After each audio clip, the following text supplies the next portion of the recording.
Hey everybody, Sam here today going over Technique Tuesday.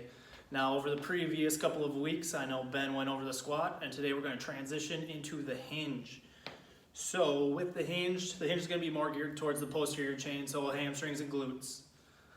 Now with the setup, we're going from the bottom up. So with our feet position, we're going to have our toes pointed forward, and then we're going to have our feet basically right underneath our hips. Now from here, I want you to think, you can think one of two things. You can either think about spreading the floor away or kind of turn your feet, screwing your feet into the ground. Now when I say screw your feet in the ground, I don't mean try and twist it as hard as you can. I want you to think, imagine like there's a spider down there. You're just gonna crush that spider and we're just gonna kind of turn a little bit. Now you can see with my knees, as soon as I kind of screw my feet in the ground, they kind of move to the outside, so I'm creating a little bit of torque in my legs.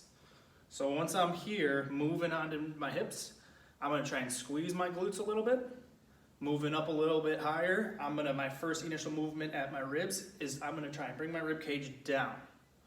And then that last part, we're gonna think of our head position. So we're gonna try and create a double chin, and we're gonna bring our head back. So from a side view, what that looks like is my feet are shoulder width apart.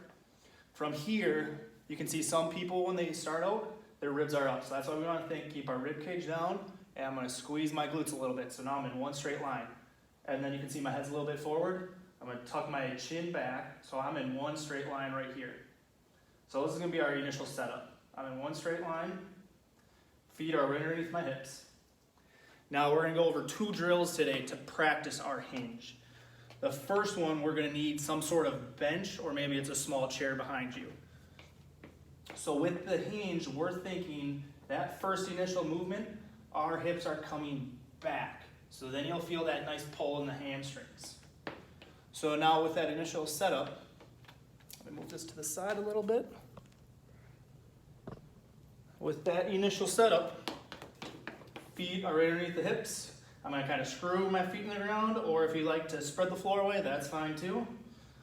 I'm going to make that double chin, rib cage down. I'm going to sink my hips back, and I'm going to have my calves remain in contact with this bench the whole time. So from here, you can see that I'm shooting my hips back. My knees are bending, but that's only because of my hips. And my back is nice and flat right here. I'm feeling that good tension in the hammies. And then from here, I'm coming back up, bringing the hips through. So again, I can kind of reset, ribs down, making that double chin. I'm shooting my hips back to the wall behind me. Keeping that back nice and flat.